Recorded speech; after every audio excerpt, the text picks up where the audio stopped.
How are you making sure that being a leader doesn't become your whole personality? In this episode, I'm chatting with a CEO full of purpose, but who doesn't let that define her. I'm Lee Griffith, a former communications director who now coaches leaders to shrug off the stereotypes and find their own way of leading with impact. On this podcast, I talk with real leaders about what's shaped their approach, I chat with experts who'll challenge your thinking, and I share my own strategies for success.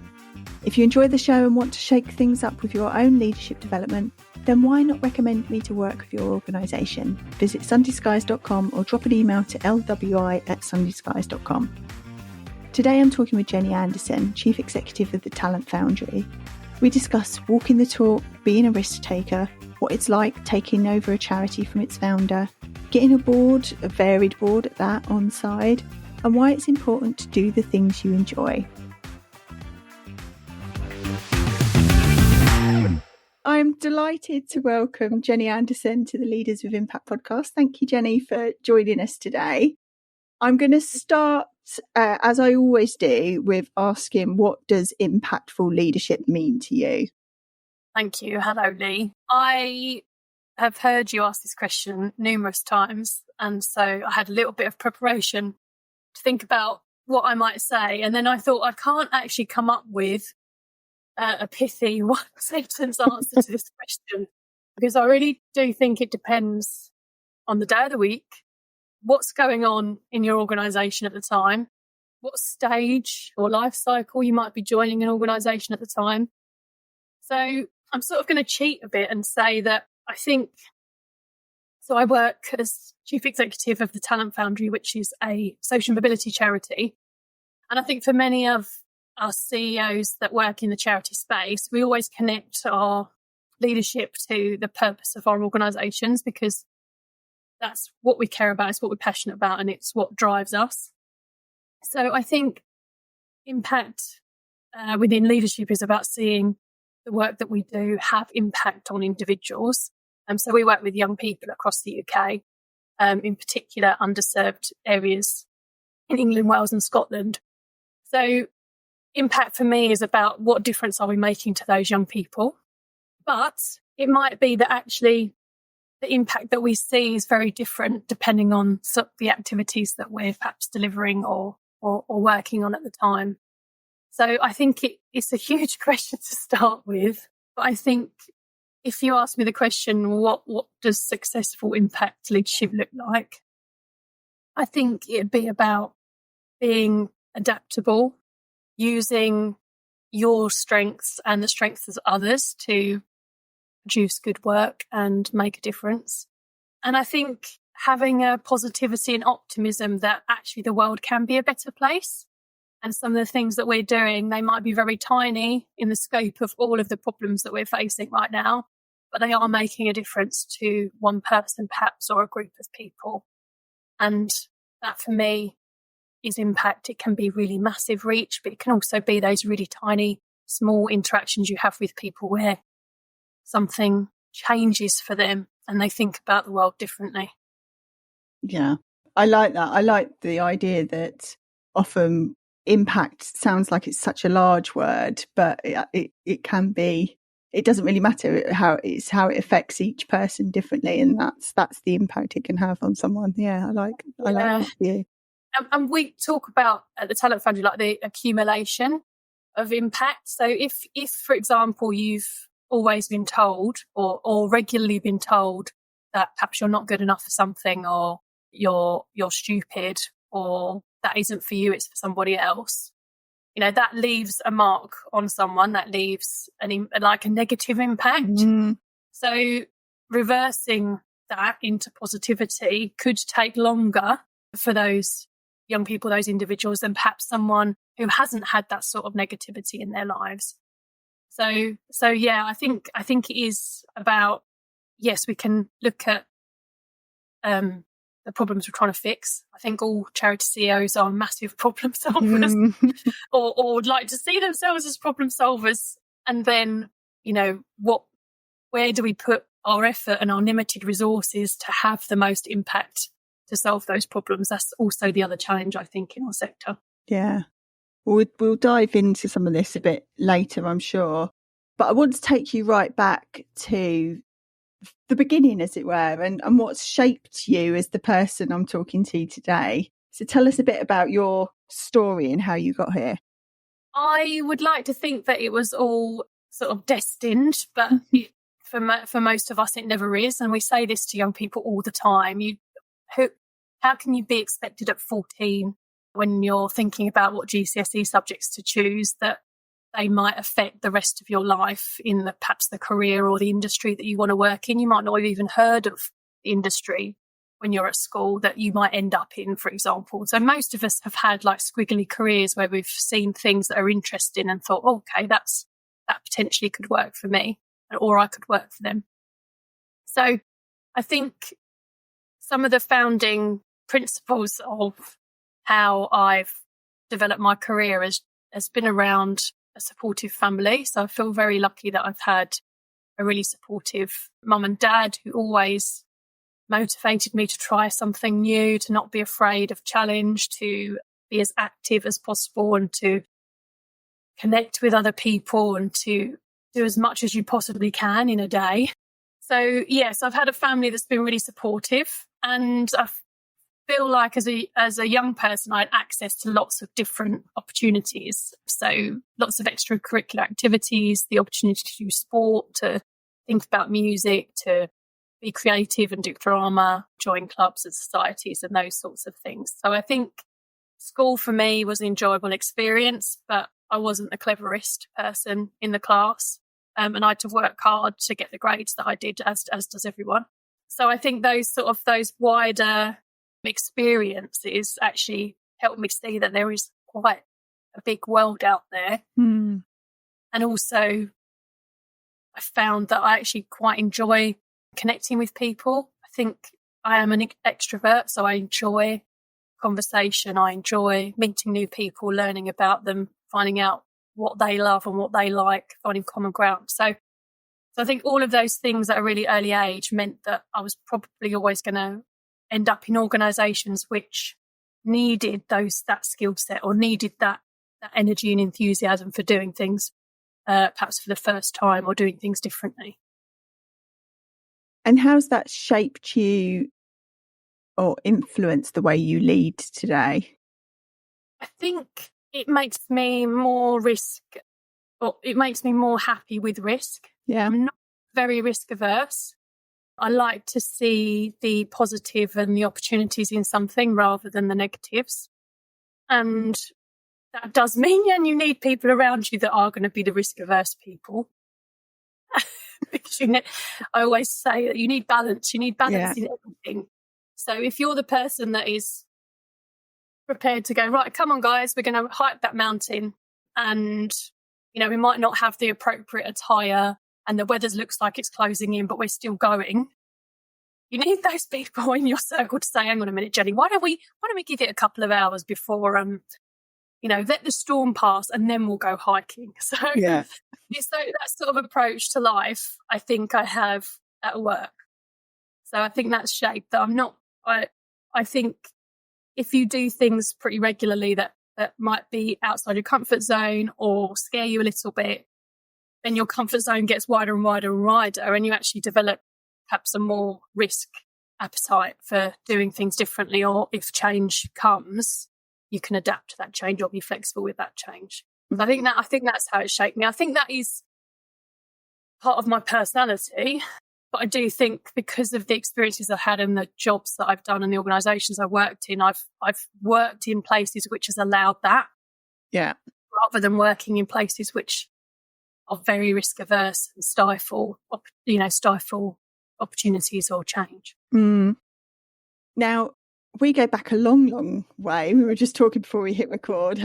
We've scared ourselves of how old we must now be. But we met years ago when we both worked in communications, and you've got a varied background in communications and in fundraising. Obviously, that isn't your job now, but I'm sure lots of skills are still required from those days. Was it always the ambition to be chief exec and to move over, or has it grown over time? I think working in those communication roles, and we did have some fun in those days, I think what I think the benefit of those roles is that you were able to be in the inner circle of an organisation because you were the person that perhaps worked with the chief executive or the directors in those roles to help them think about, the audiences, the stakeholders involved, how to craft those messages, what questions might be asked of them. And I think that gave me very early access in my career to senior leadership, which perhaps in other job types or job roles you wouldn't have access to. And I think because of that, it felt like I looked at those people, great role models and great managers, and thought, I actually would like to do your job. Mm. So it's not been a straight line to say, okay, so I left university at 21 and, in 10 years' time, I'll be a CEO. By the way, that hasn't happened.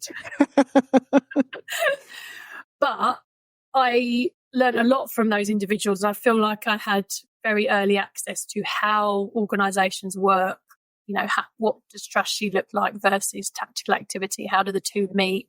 Mm. How do internal comms work? How does external comms work?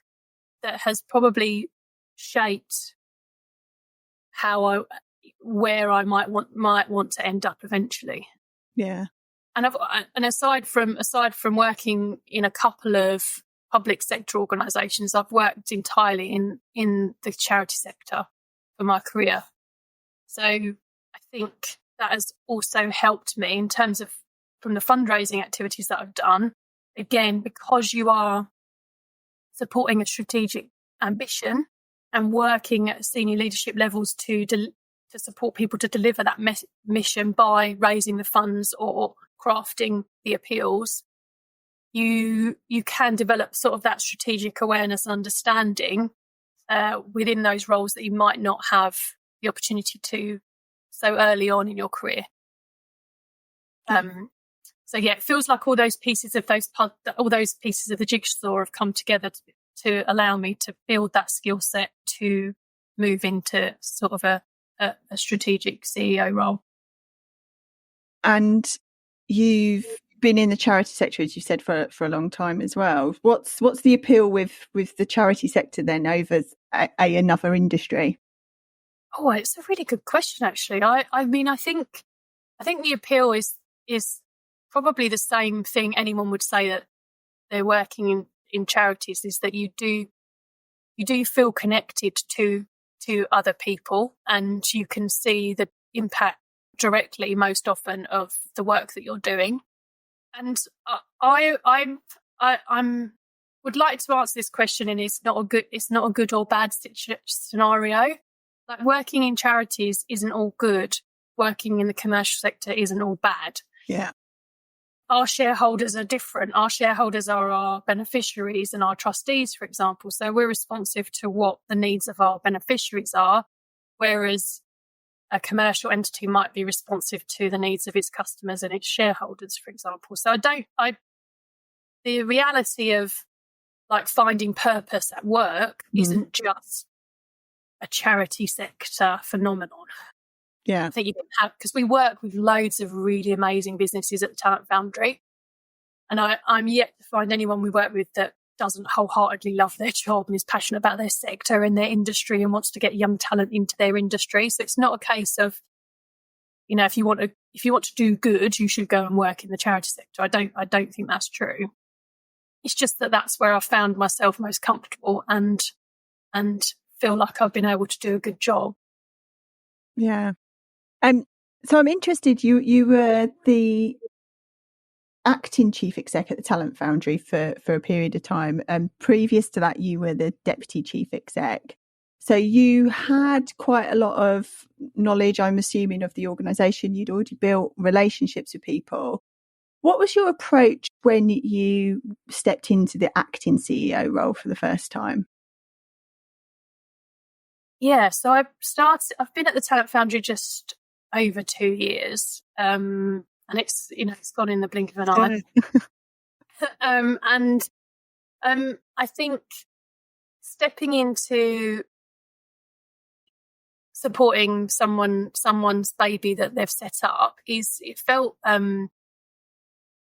it felt actually quite a great privilege to do that, because someone is saying, okay, I trust you to look after it. And I think that's really important, that someone has trust and confidence in you to look after the charity that they've founded.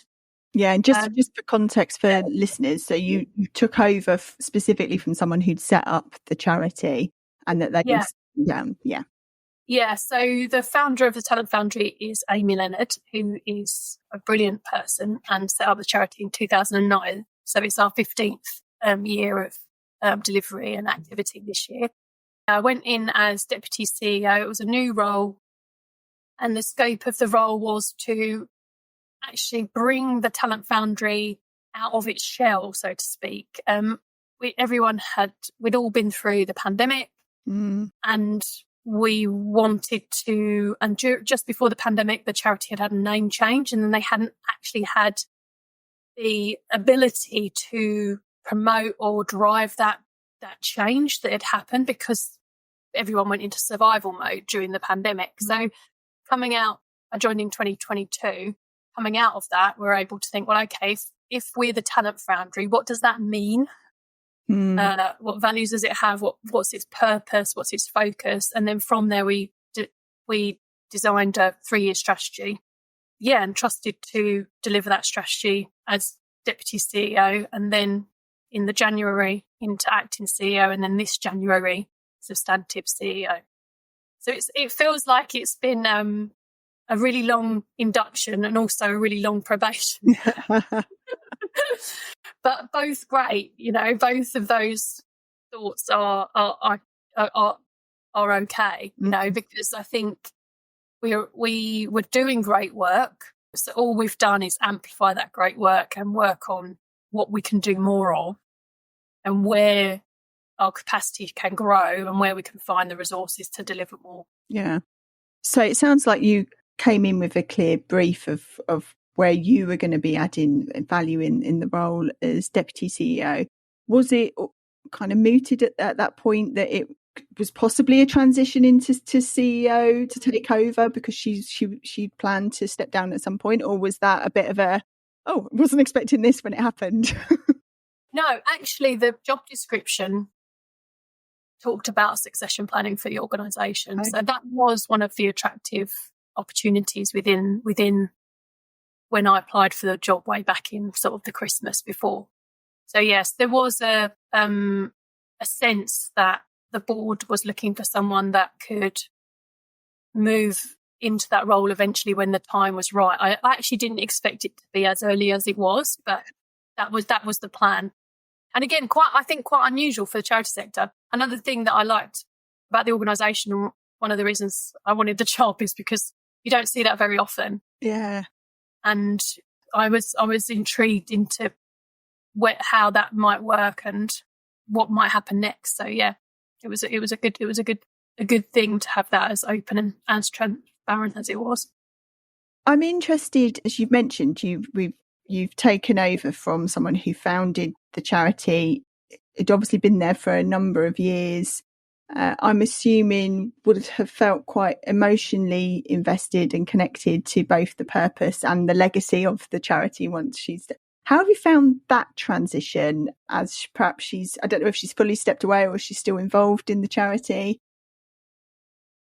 Yeah, so I found a move onto the board as a trustee, has stepped away from sort of operational activities, but actually really supportive still from a strategic point of view. And I've worked for lots of organisations which have had founders, and I do think it's important that the reason for the organisation, sort of its initial purpose, isn't lost in the annals of time. Yeah, and for our charity, actually, things have got worse for social mobility, and even like very recently, the new stats around people from lower socioeconomic backgrounds and how they move forwards, become successful and progress in life and into professional roles or organisations has got worse. I think having someone that founded the charity to make sure that actually young people do have the ability to think big about their futures and, provide that connection from school to work, it's really important that they're still invested and still part of the fabric of the organisation. Mm. And in terms of the board, so I was having a little look at your website and I saw you've got some big names on that board of trustees, which I would have been totally intimidated by. But they bring, very varied in their experience and their backgrounds. They must bring a lot of knowledge and support to you. But how do you, as chief exec, make sure you're getting the best out of everyone around that table whilst respecting that they've probably got a variety of different views and experiences? Yeah, I actually think that's really hard, and I definitely haven't nailed that part of the job description yet, because we know each other pretty well. But there is, the time that we actually get to spend together is very limited in terms of an annual year. Every time I start to plan the next board meeting, I think, oh God, how is that? How has those 3-4 months disappeared? Stuff has happened. So I think going back to my comms hat on and, different audiences and different stakeholders, it's like trying to work out what is useful and timely and quick for board members to digest versus, other stakeholders who might want a bit more detail or want to be more involved in the activities, for example. So yeah, and I think our board does bring lots of different experiences, which again, I think is important. We've recently brought on a couple of new board members to help us think about our commerciality and our growth. So our next strategy will be looking at how we scale some of what we do, because we're at a sort of a medium-sized charity where to scale, we actually do have to invest. And so for someone who's not risk averse, that's fine. Working in fundraising, right? You have to invest to get a return. And so we've been looking at with our board, like what's the level of investment that's required and how comfortable do we all feel to put that level of investment into the team so that we can grow to the next stage, because the next stage will then feed itself. But it is, I actually really love having these conversations because they're sort of ambition, they're big picture, they're, not thinking necessarily about the worst case scenario. They're thinking about all the positivity and all the extra young people and all the extra programs we can help.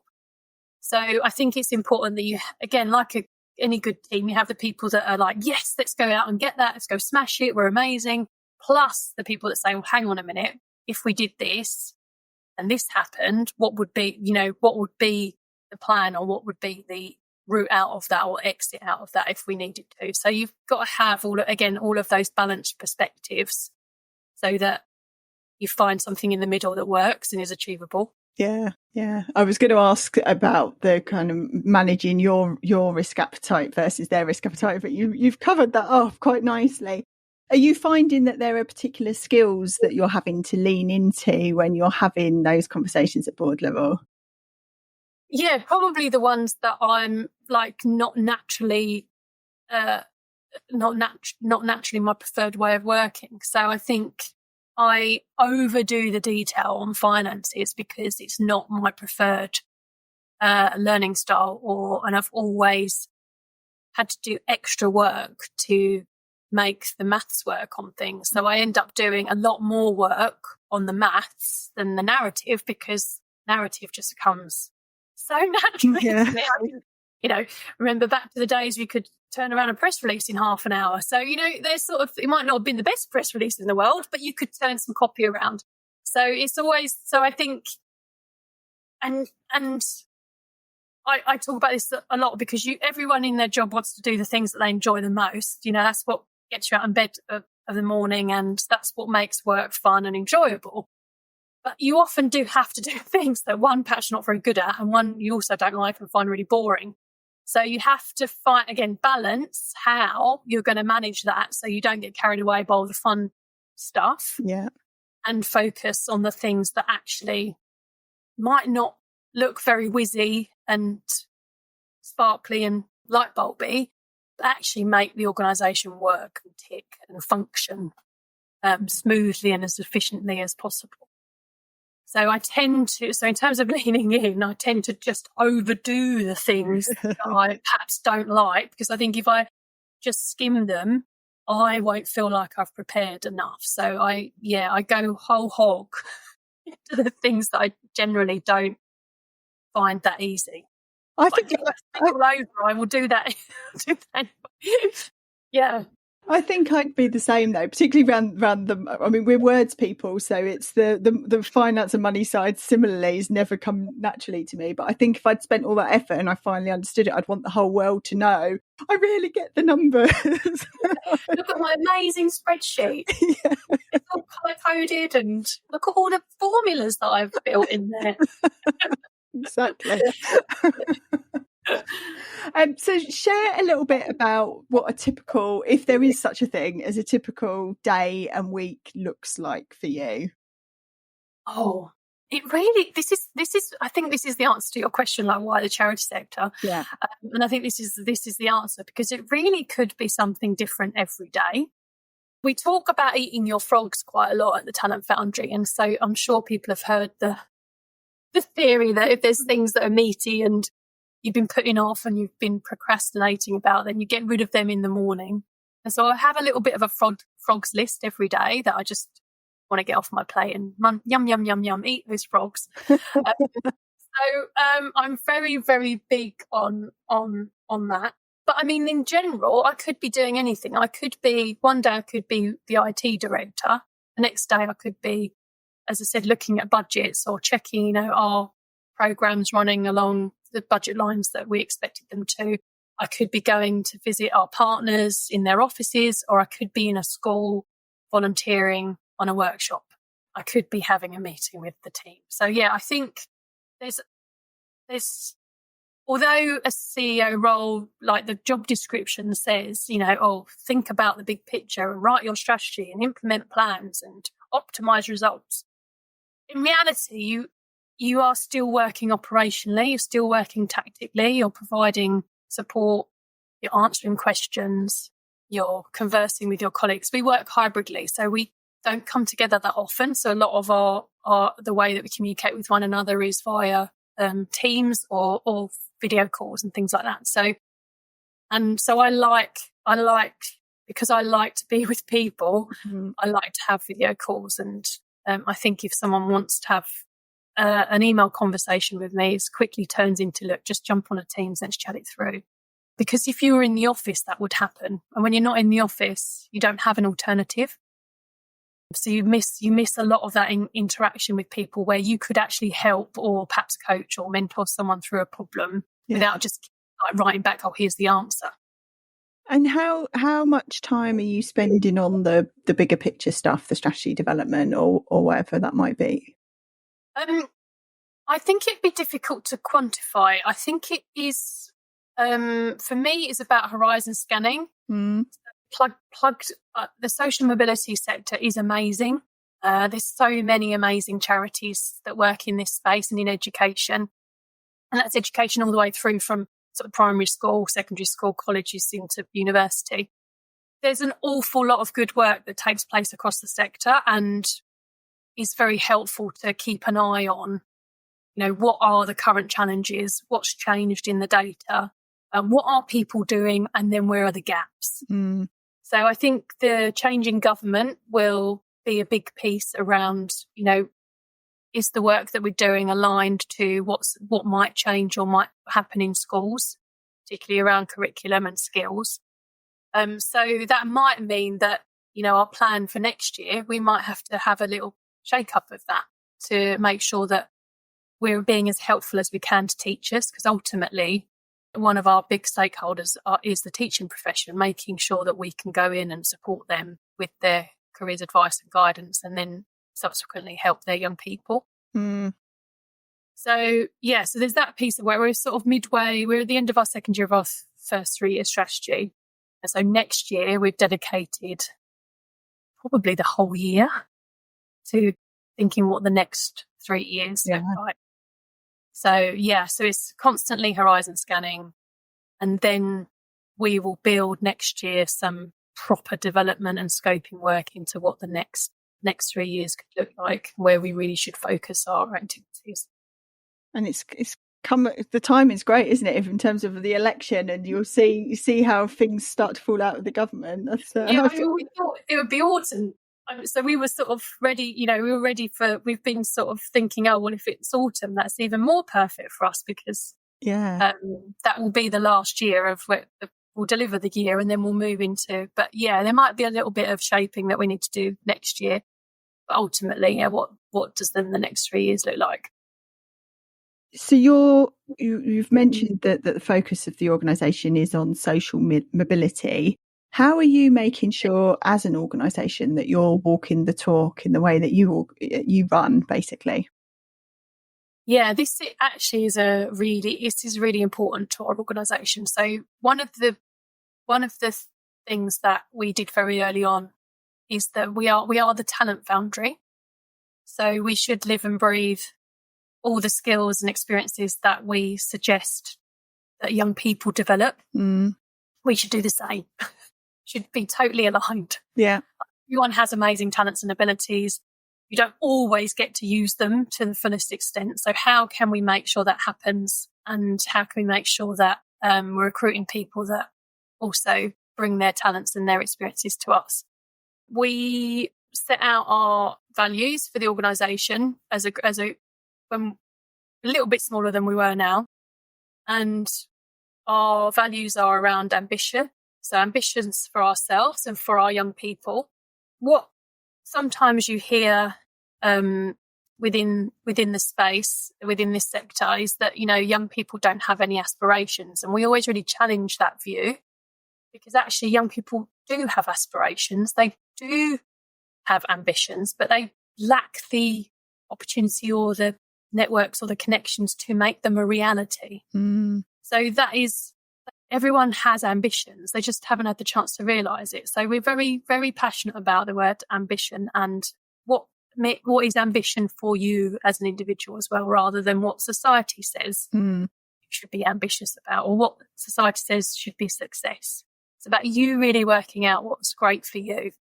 And the other one is around inquisitiveness, because we're a small organisation, we can be quite agile or fleet of foot when things change. So we can adapt our programs and our activities and our locations and our demographics that we work in. So but we can only do that if we're open to people asking questions, open to feedback, opening to continuous learning, continuous professional development of ourselves, as well as keeping an eye on what the education sector is doing. For me, because I have benefited from great learning and development as a young person and in my early career, I feel like that's also really important. So we invest quite a lot of our time and resources into training and development within the team. And that is something I think has been a benefit of sort of reordering or refocusing our financial capacity by not having an office, for example. So, if we traditionally based in London, in a London office, so paying out for that every year, actually we can reinvest that into other things that make the team work, help them develop, but also help our organisation run more efficiently, rather than just having people in a box. Yeah.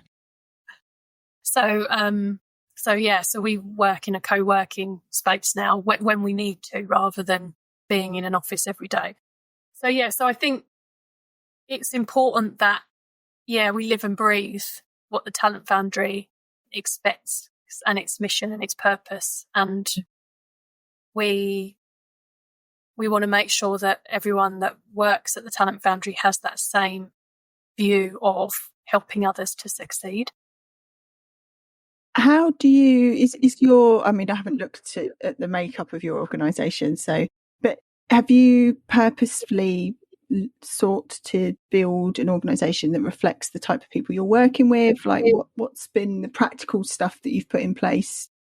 We do anonymous recruitment. So again, we've been doing that for about 2 years. And we've also implemented we have actually moved to having all the interview questions in advance, having a flexible approach to interviews that are online versus in person. So we've moved from, again, pandemic helped a little bit in this because it became the norm pretty quickly. But yeah, all of our interviews are always virtual first, and then our second interviews will always be in person, but we pay for travel, so that no one's disadvantaged by not being able to afford to come to an interview. And that's the same advice that we would give to the businesses that we work with when they're looking at particular demographics that they're trying to hire. So particular people from a particular demographic that they would like to hire. Again, trying to make sure that if we are suggesting that as a recommendation for improving diversity, then we're doing it ourselves. Yeah. Yeah. I noticed behind you, you've got a poster that says sports girl, and I know you're very active as a sportswoman. Triathlon have you done recently? You've done the Wide London. I always see you popping up with a medal of some sort on social media. And I'm guessing that requires quite a lot of training and dedication to be able to compete in these types of things. How are you making that work with the day job? And I say that with bunny ears. I think it's something that I feel is really important to my own identity, and that my identity isn't totally wrapped up with the organisation that you work for. Mm-hmm. I think you do have to, and for me that is the work-life balance. Like, I completely and utterly believe in the work that we do and the work that I've done in other organisations in the charity sector, but it cannot become all-consuming. Doing sport and to a competitive level, I feel like that is sort of a part of my identity that keeps me separate from work, Jenny. And I love doing it. I've made amazing friends. I've got a tri family that are brilliant, that I spend a lot of time with.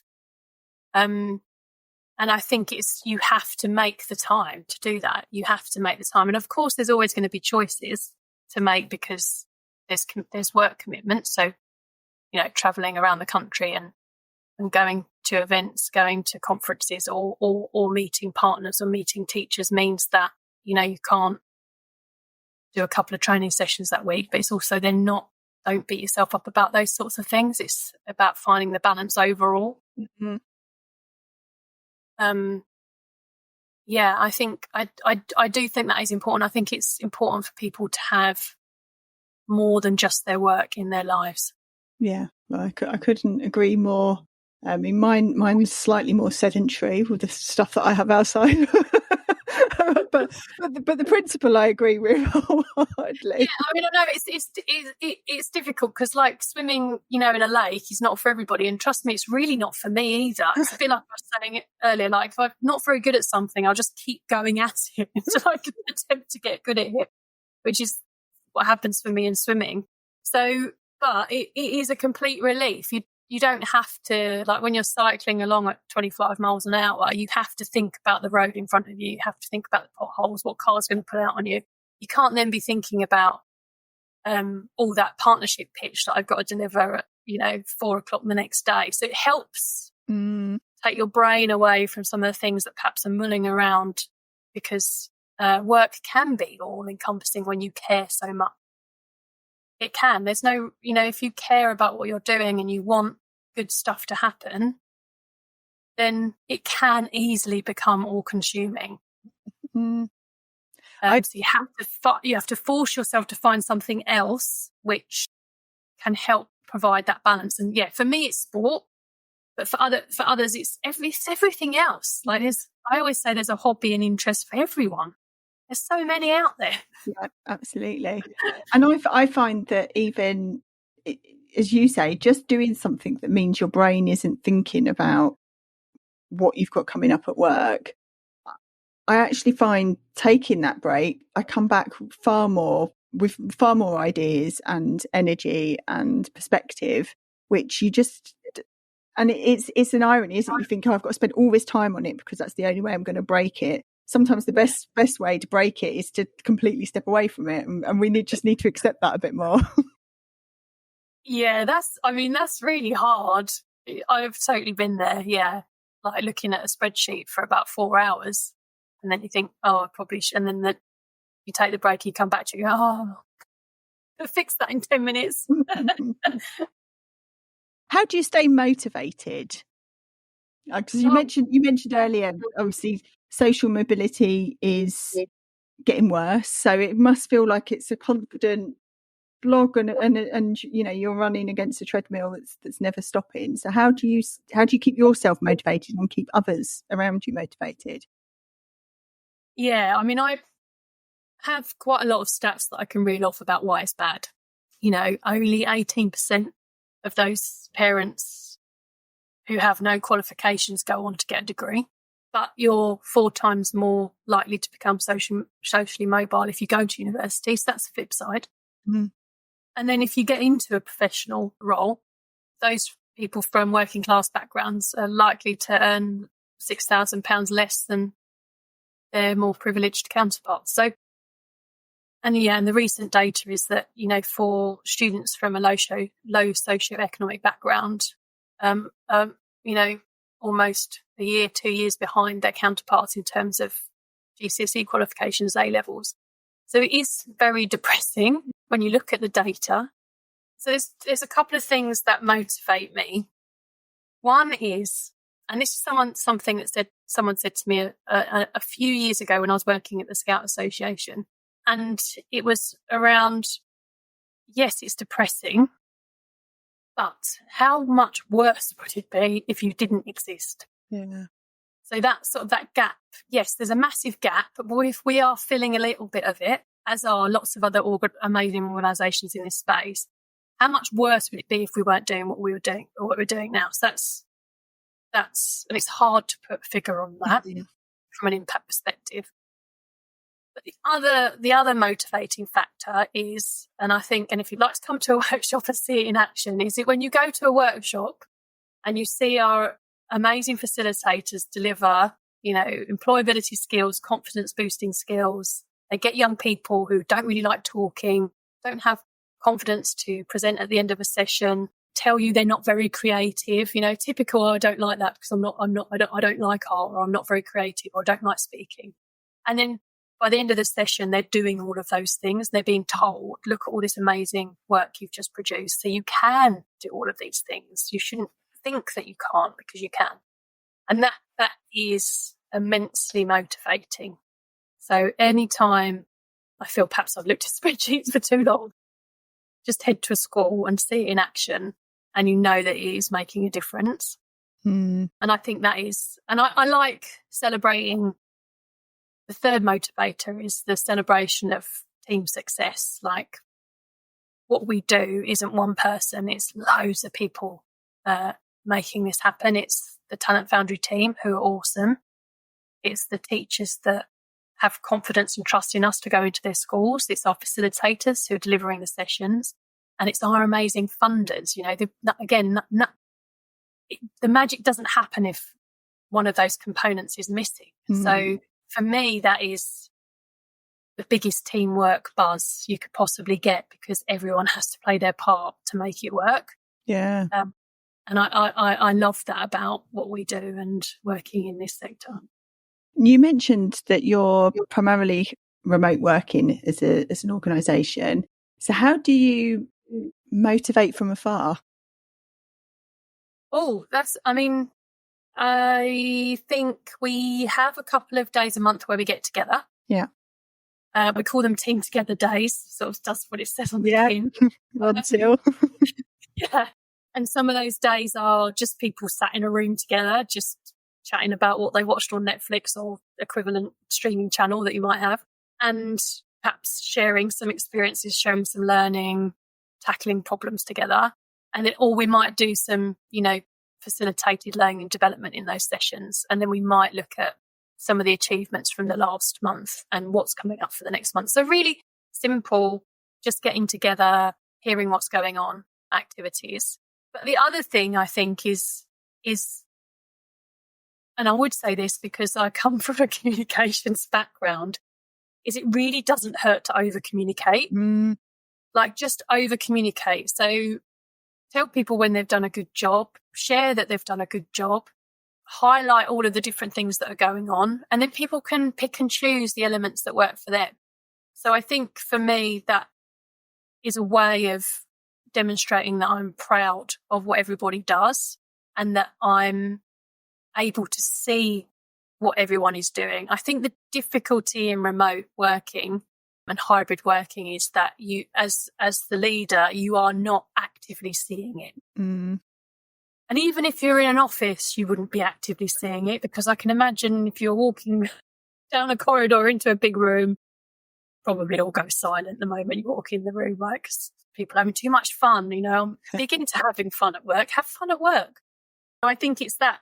It's how do you get that feedback from people? How do you understand what the vibe is, what people are really thinking, so that if there are problems or there are challenges, you can help deal with them. Because I said right at the beginning, a lot of what we do is about problem solving, but you can't solve a problem if you don't actually know what the problem is. Completely agree on we're biased slightly, but yeah, communication.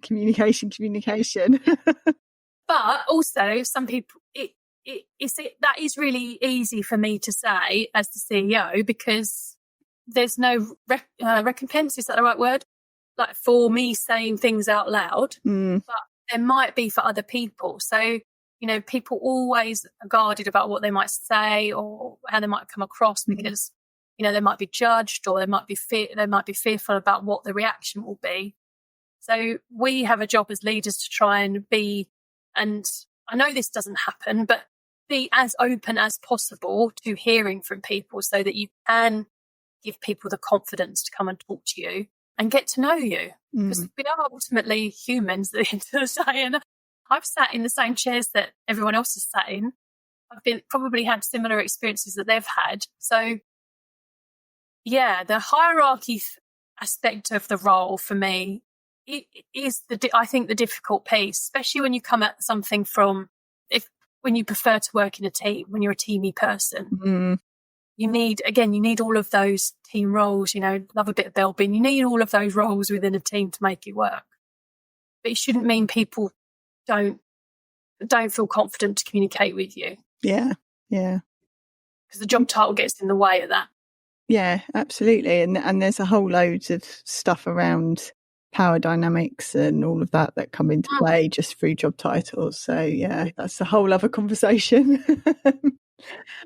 So we're getting to the end of our time. My final question is one that I ask all the leaders that I've been interviewing on this series, and it's the one piece of advice that you would give to someone who perhaps is aspiring to be a future chief exec or in that leadership position.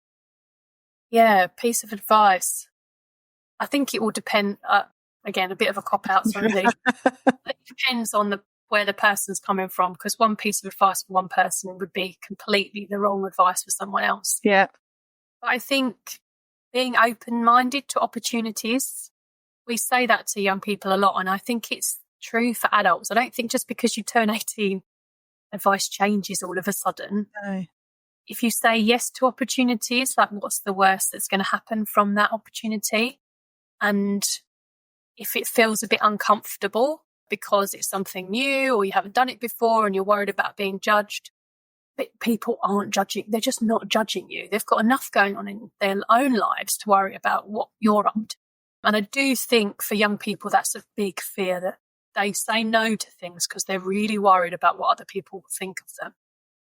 And I think, and I know a lot of people have said this on this podcast, because as you get older, you become more comfortable with yourself, and you know that you're not going to be for everybody. Yeah. Stop you trying to be the best manager, leader, most fair person on the planet. But you know that your style and your approach isn't going to work for everybody. So, but that shouldn't be hampering you still doing your best job or finding things that you really enjoy or you really like to do. I suppose the final point on that is that we spend so much of our time in work, and work is great for lifting people perhaps out of poverty or from a different circumstance and helping people to be socially mobile, but you still have to find something that you enjoy. And I think we're only on this planet for a very short period of time, so do things that you enjoy, because you'll find that you're good at them. And that could be for you being a CEO, or it could be being a director, or it could be a consultant and supporting CEOs and directors. So there's so many different pathways out there. You don't have to limit yourself to just one just yet. Yeah. Perfect. That's a perfect note to finish on. If people want to connect with you, want to support the work of the Talent Foundry, how do they do that? So our website is talentfoundry.org.uk, or you could just Google us and we'll appear. We've got all the usual social media. You can find us on LinkedIn. That's probably where we're most active. So connect via that. If you want to find me on LinkedIn, we were joking about this before we started. My name is Jennifer Tomblin, not Jennifer Anderson, but you'll be able to find me with a concoction of those names on there. But yeah, very open to hearing from other people working in this space, or perhaps you're listening to this and thinking, I haven't really considered social mobility as a challenge or a problem in my business or organisation, then come and talk to us, because we love talking about it. So we're very happy to connect with anyone that's interested in changing the world for people from a different background. Perfect. I'll put all the links in the show notes as well, so people can find you more easily. Well, thank you so much for your time. I've loved having a chat. Thank you. If you enjoyed the episode, please leave a review on Apple Podcasts and let me know what you thought on LinkedIn. You can find me at Lee Griffith. I'll be back with the next episode in 2 weeks' time. So in the meantime, sign up to my newsletter at sundayskies.com for monthly insights on how else you can lead with impact. Until next time.